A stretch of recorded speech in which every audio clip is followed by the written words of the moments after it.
India has many states. India is a like United States.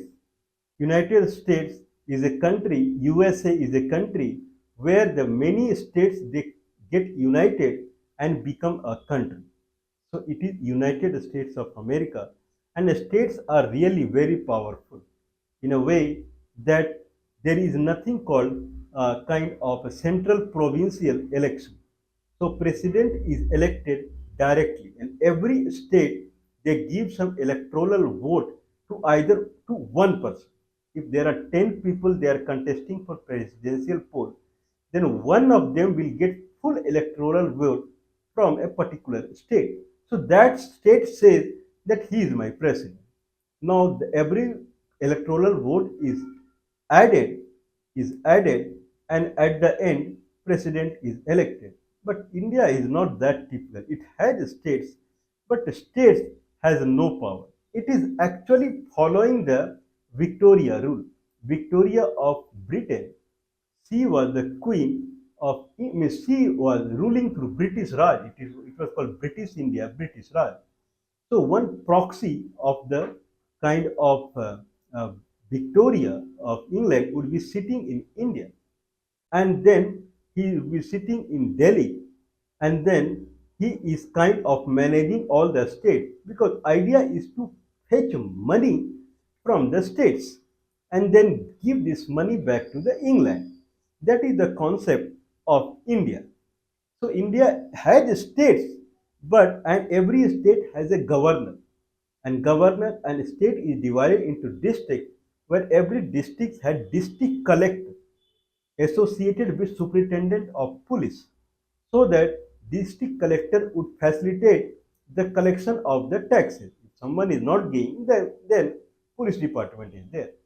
The net collection of the taxes will be collected by governor, and then full all governor would finally give it to the proxy person who is sitting in Delhi, and that money would go to England. So that is the framework of India. It is same now. So every center has a states, and state has district has district collector. Instead of governor, chief minister has come into the picture. But what is same is in earlier cases, when the net tax collection was calculated, when it was collected, then to the states some money was thrown, like food we throw to the dog. So it is something like that, and they used to be happy. Means center go and collect taxes from the people. Whatever they want to do, you do. Okay. So there were two kind of states. One states they were directly governed by the center. Other were princely states. Kings were sitting there earlier. Now they are also controlled by the Victoria only. So there also they don't have any control over the taxation. Center collects all the tax. Either it is a state or princely state, whatever it is. Center is collecting all the taxes and giving money to the state for their expenditure, or to princely state kings for their expenditure. Same framework is now also. So tax collection, all the mines, coal mines, copper mines, gold mines, iron mines, all mines belongs to center. All income tax belongs to center. Not only the sale tax, that bigger part goes to center.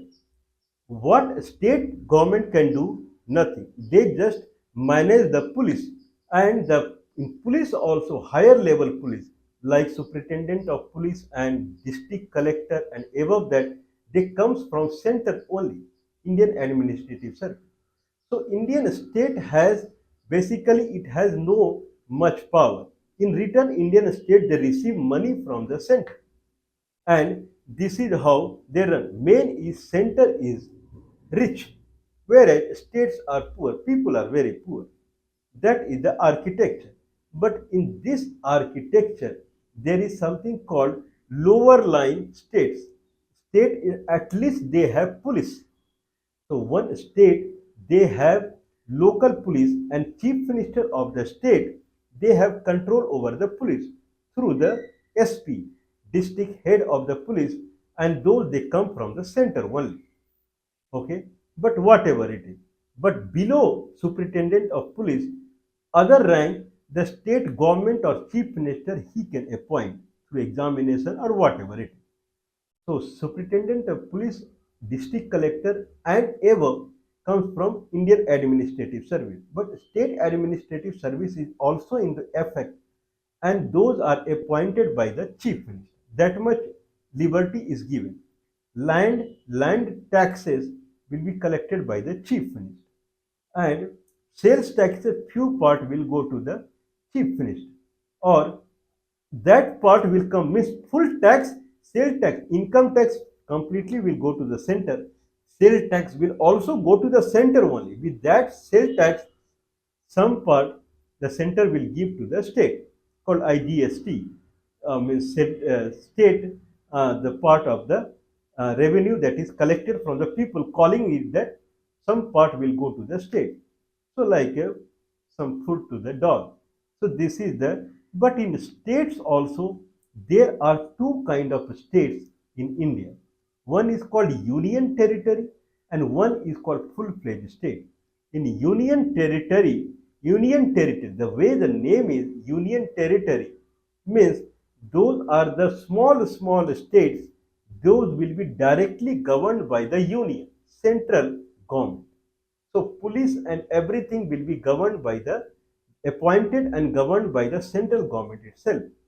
The proxy of the central government, home ministry, the person who is sitting locally out there is called lieutenant governor. So lieutenant governor is something he is reporting to the center. Whatever is kind of order that is coming from the center, he is just doing, he is just following, making into real life reality on the ground.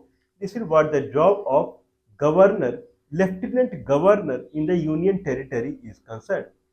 Union territory are the states that are very small in size, like Dadar, Nagar, Haveli, and Daman, Diu.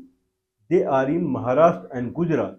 They are very small. These union territory came into the picture when either Britisher or some other Dutch people, and they had a small portion they were ruling, like Goa. So Goa was union territory because it was governed not by the Britishers, by some Dutch people or something like that, like Pondicherry. Dadra, Nagar, Haveli, and Daman, they were like a kind of prison captivity, like Andaman Nicobar prisoners captivity.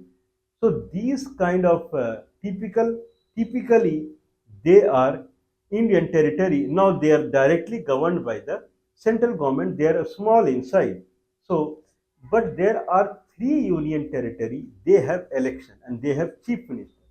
But chief minister do not have any power. It comes under union territory fundamental only. Union territory means full power, full power. Full power is with the central government, with the lieutenant governor. Whatever he wants, he would do. If chief minister are there, they are to facilitate some department, chief minister, like education department or water supply, electricity, and those kind of things. But for each and every decision chief minister is taking, that file is going to lieutenant governor for the signature. So at the end, it is union territory only. But why union territory is in news nowadays? Because Delhi, there are 8 union territories: Leh and Ladakh, Jammu and Kashmir, Delhi, Chandigarh 4, and then Pondicherry 5, Andaman Nicobar 6, Lakshadweep 7, Dadra Nagar Haveli Daman Diu 8 union territories. All are small only. Andaman Nicobar is big, and then biggest problem nowadays coming is Jammu and Kashmir, because Jammu and Kashmir and Leh Ladakh, if you combine together, they are bigger than many states in India, like Bihar, Jharkhand, and all northeast states, Manipur, Mizoram. Then how come they would be union territory? If they are so big, then how they can be union territory? Now, if you see Jammu and Kashmir, then it is around 40,000 square kilometers. So at least looking at the population, they have given it as assembly structure. status.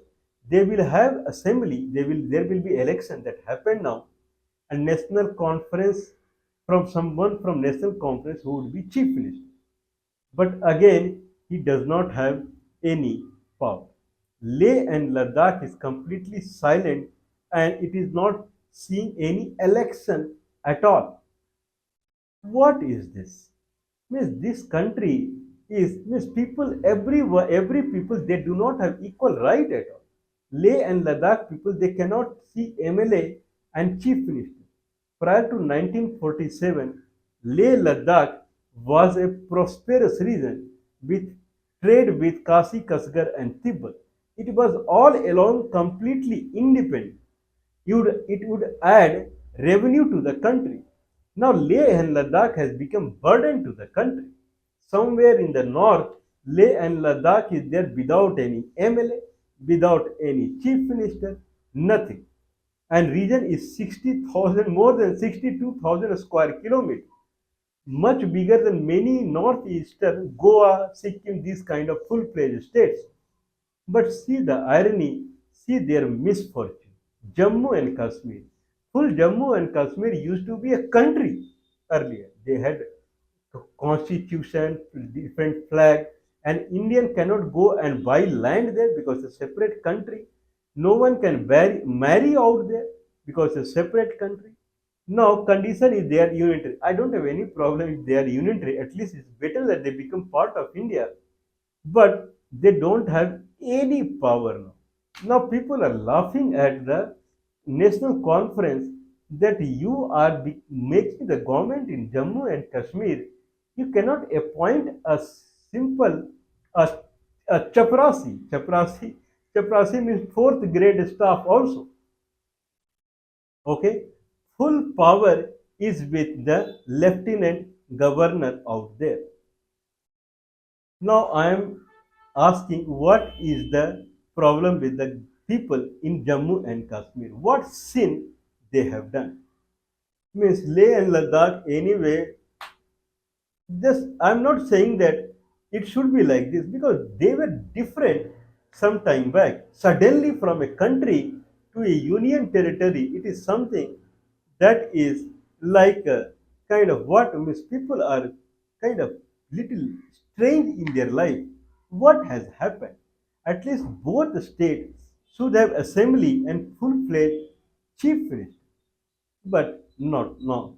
And problem is their size is very big. They are bigger to many states in India, and they have now they are controlled completely by lieutenant governor. If that is the case, then what is the use of conducting election out there in Jammu and Kashmir?